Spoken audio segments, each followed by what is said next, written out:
بسم اللہ الرحمن الرحیم. ناظرین السلام علیکم. میں ہوں آپ کو میزبان صابر شاکر وفاقی دارالحکومت تاشقند سے. جی ہاں بالکل میں تاشقند میں موجود ہوں اور یہاں پہ وزیر اعظم عمران خان کا انتظار کیا جا رہا ہے. وہ پہنچیں گے اور اس کے بعد وہ بائیلیٹرل ٹاکس ہونی ہیں ازبکستان اور پاکستان کے درمیان اور معاہدے ہونے ہیں. کچھ ڈیٹیل میں آپ کو بتا چکا ہوں اور ان کا انتظار کیا جا رہا ہے. جیسے وہ آئیں گے اس کے بعد باقاعدہ طور پہ اس دورے کا آغاز ہوگا. اور ساتھ ہی ساتھ ایک اور ایونٹ چل رہا ہے، وہ چل رہا ہے دوشنبہ میں، اور وہ ہے شنگھائی تعاون تنظیم کے وزرائے خارجہ کا اجلاس چل رہا ہے وہاں پہ.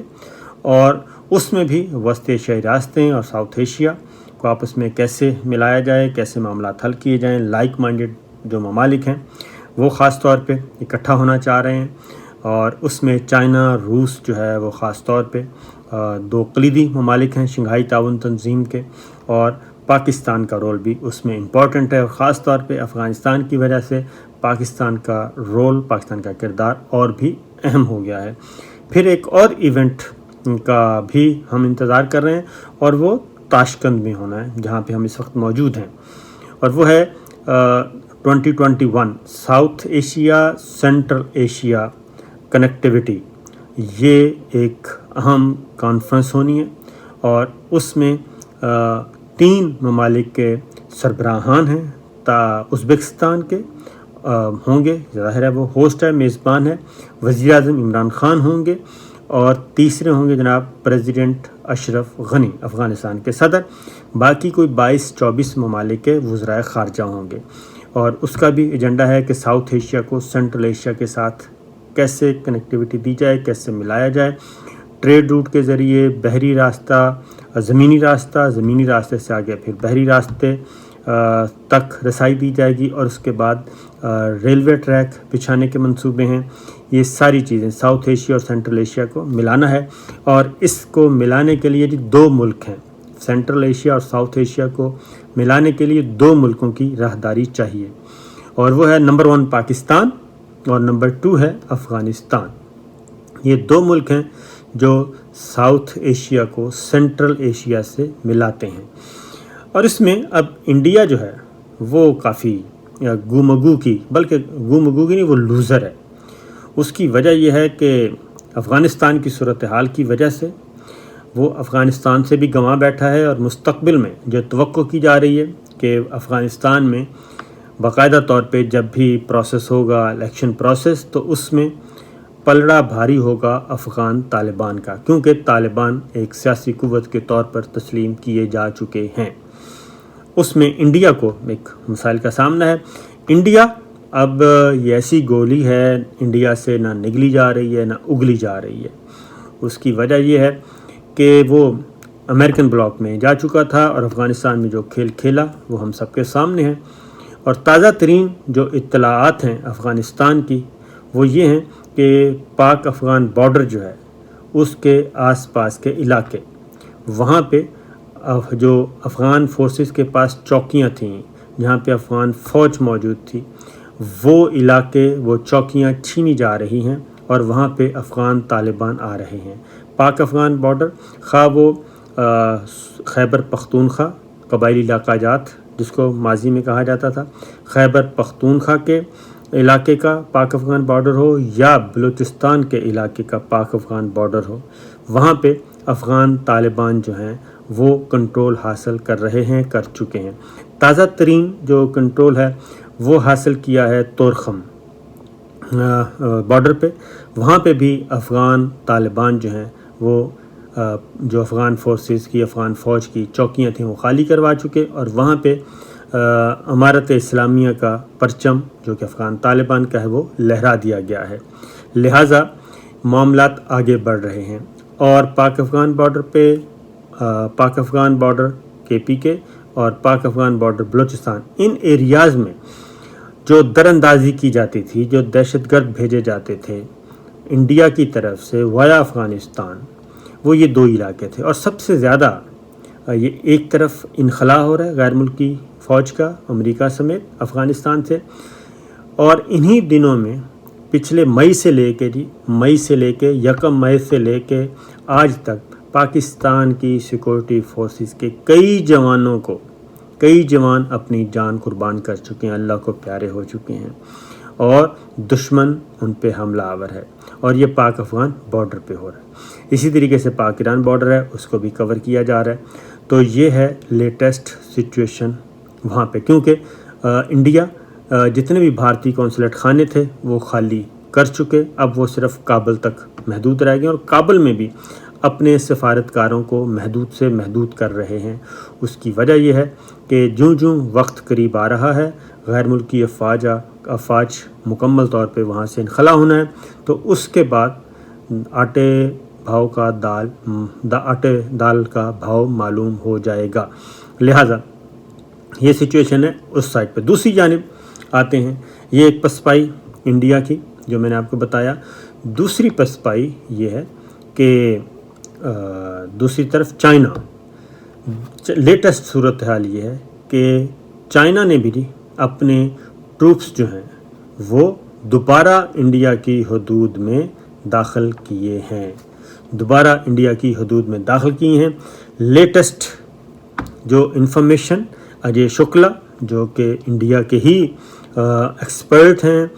وہی بتا رہے ہیں، کوئی اور نہیں بتا رہا، ہم نہیں بتا رہے، بلکہ اجے شکلا بتا رہے ہیں کہ چائنا انڈیا بارڈر پر بھی دوبارہ سلسلہ شروع ہو چکا ہے، اور چائنا ایگریسو ہے، اور نہ صرف چائنا ایگریسو ہے بلکہ لائن آف ایکچوئل کنٹرول جو کہ چائنا اور انڈیا کا بارڈر ہے، لائن آف ایکچوئل کنٹرول کو دوبارہ کراس کیا ہے چائنا کے ٹروپس نے، اور وہاں پہ خاص طور پہ بہت زیادہ ایکٹیویٹی چینی فوج کی دیکھی گئی ہے، PLA کی۔ یہ پوری کی پوری ڈیٹیل ہے جس کے مطابق گلوان ریور پہ دیکھا گیا ہے جی، اور گلوان ریور یہ وہی علاقہ ہے جہاں پہ بہت زیادہ مڈ بھیڑ ہوئی تھی، اور انڈیا کے 20 سے زیادہ فوجی جوان جو ہے وہ مارے گئے تھے 2021 میں۔ اب اسی طریقے سے جو کہ طے ہوا تھا، جو کہ ایک بہت بڑا، میں نے آپ کو اس وقت ہی کہا تھا کہ ڈی ملٹرائزیشن کا یہ عمل شروع ہونے والا ہے، اور ڈی ملٹرائزیشن کے ساتھ ہی چائنا جو ہے وہ پیچھے ہٹ جائے گا، اور یہ معاہدہ ہو گیا ہے۔ یہ راجناتھ سنگھ، اجیت ڈوول اور یہ سارے ایکسپرٹ، بپن راوت جو ہیں وہ جھوٹ بول رہے تھے، ایسا کوئی ایگریمنٹ ہوا نہیں تھا، اور اب وہی ہوا۔ جیسے ہی اب یہ لیٹسٹ جو ہے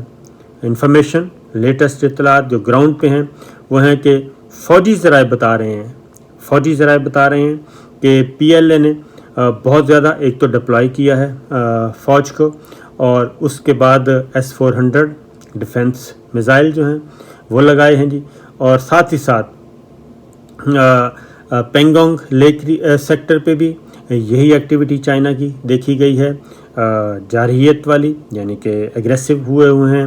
اور ڈیپسونگ پہ بھی سیم سچویشن ہے، دولت بیگ اولڈی روڈ جس کو کہتے ہیں وہاں پہ بھی یہ ہے تازہ ترین صورتحال چائنا اور انڈیا کے بارڈر کی۔ افغانستان میں اس کو مار پڑ رہی ہے، اس کے بعد یہ جب سے اسلحہ بھیجا، یہ جو تازہ ترین ہوا ہے، کیوں چائنا اتنا ایگریسو ہوا، اور PLA کی سائڈ پہ PLA جو ہے وہ کیوں اس نے لائن آف ایکچوئل کنٹرول دوبارہ عبور کی اور اپنے ٹروپس بڑھا دیے ہیں، وہ اس لیے کہ اب کھل کر بات سامنے آ چکی ہے، ایجنڈا کھل کے سامنے آ چکا ہے، اور انڈیا افغانستان میں اسلحہ اس نے پہنچایا، 2-3 جہاز اسلحہ بارود کے پہنچائے، اور یہ جو بغل میں چھری منہ میں رام رام والی بات چل رہی تھی وہ ہو گئی ہے غلط، اور ایک طرف افغان طالبان کو انگیج کر رہے تھے، ان کے ساتھ راہ و رسم بڑھانے کی کوشش کر رہے تھے، اور دوسری جانب پیرالل یہ کام ہو رہا تھا۔ تو اسی طریقے سے آپ نے دیکھا کہ پاکستان کے ساتھ بھی انڈیا یہی کر رہا تھا، ایک طرف انگیج کر رہا تھا اجیت ڈوول DGISI کو، اور ان کے جو نیشنل سیکورٹی ایڈوائزر ہیں، ہمارے نیشنل سیکورٹی ایڈوائزر کو DGISI کو راہ چیف کر رہے تھے، تو سیم انہی دنوں میں وہ پلان کر رہے تھے دہشت گردی کا پاکستان میں پھیلانے کا۔ تو یہ چیزیں اس وقت چومکھی لڑائی، میں یہ کہوں گا چومکھی لڑائی جو ہے وہ لڑنے کی تیاریاں کی جا رہی ہیں، اور البتہ ایک بات ذہن میں رکھیے کہ اس وقت جو ریجنل پلیئرز ہیں، چائنا ہے، رشیا ہے، پاکستان ہے، ایران ہے اور وسط ایشیائی ریاستیں اب اس میں شامل ہو چکی ہیں باقاعدہ طور پہ، وہ سب کی سب ہو چکی ہیں سمجھدار۔ اب انہوں نے اس لڑائی سے بچنا ہے جو انڈیا اور امریکہ افغانستان میں کھیلنا چاہتے ہیں۔ تو یہ جو کانفرنس ہو رہی ہے، میں واپس آتا ہوں کیونکہ یہ ساری گفتگو جو میں نے کی یہ جڑی ہوئی ہے۔ اس موقع پہ وزیر اعظم عمران خان سے اشرف غنی کی ملاقات ہونی ہے، صدر غنی کی، اور اس میں بھی بریک تھرو ہو سکتا ہے، ان کو سمجھایا جائے گا اور سمجھایا بجھایا جائے گا۔ ساتھ ہی ساتھ ایک اور بات بھی ذہن میں رکھیے گا کہ وسط ایشیائی ریاستیں بھی، چائنا بھی، رشیا بھی، وہ بھی اشرف غنی حکومت کو انگیج کر رہے ہیں، وہ بھی ان کے ساتھ رابطے میں ہیں، اور اس کی وجہ یہ ہے کہ ضروری ہے ان کو سمجھایا جائے اور بین الافغان ڈائیلاگ جو امریکہ شروع نہیں کروا سکا وہ شروع کروائے جائیں اس فورم پہ، کیونکہ ماسکو بھی ایکٹیو ہے، بیجنگ میں بھی یہ بات ہو چکی ہے، تہران میں بھی ہو چکی ہے، اور پاکستان بھی اس سارے پروسیس کا حصہ ہے۔ تو آنے والے جو چند مہینے ہیں وہ امپورٹنٹ ہیں، اور یہ جو south Asia, central Asia connectivity کی بات کی جا رہی ہے، ریجنل کنیکٹیویٹی کی بات کی جا رہی ہے، تو اس میں انڈیا کو بہت گھاٹا ہوگا، بہت گھاٹے کا سودا کرے گا انڈیا اگر وہ اپنی ہٹ درمی پہ برقرار رہتا ہے، اور اگر وہ اس بلاک میں آتا ہے اور انسان بنتا ہے تو پھر انڈیا بھی بلاک ہے، انڈیا کی تجارت بھی پاکستان افغانستان کے راستے ہی وسط ایشیائی ریاستوں تک ہو سکتی ہے، اور اگر انڈیا کے تعلقات پاکستان کے ساتھ اچھے نہیں ہیں، افغانستان کے ساتھ اچھے نہیں ہیں، تو پھر پاسبل ہی نہیں ہے کہ وہ یہ روٹ استعمال کر سکے۔ چائنا آفر کر چکا ہے بیلٹ اینڈ روڈ انیشیٹو میں، سی پیک سے استفادہ کر سکتا ہے پاکستان، چائنا انڈیا کو بھی کہہ چکا ہے، اور ادھر نیپال کو بھی کہہ چکا ہے، بنگلہ دیش بھی آن بورڈ ہے، سری لنکا بھی آن بورڈ ہے۔ تو یہ سب کے سب تو ہیں، اب انڈیا کو فیصلہ کرنا ہے کہ اس نے آگے کیسے بڑھنا ہے۔ باقی ممالک بہترین ہیں، فٹ ہیں، اور اگر وسط ایشیائی ریاستیں ازبکستان کے بعد تاجکستان اور یہ سب کچھ ہو جاتا ہے تو اس کے بعد انڈرسٹوڈ ہے جی کیا ہونا ہے، معاملات اچھے ہوں گے اور انڈیا یہ ٹرین مس کر دے گا۔ تو اجازت دیجیے، اللہ حافظ۔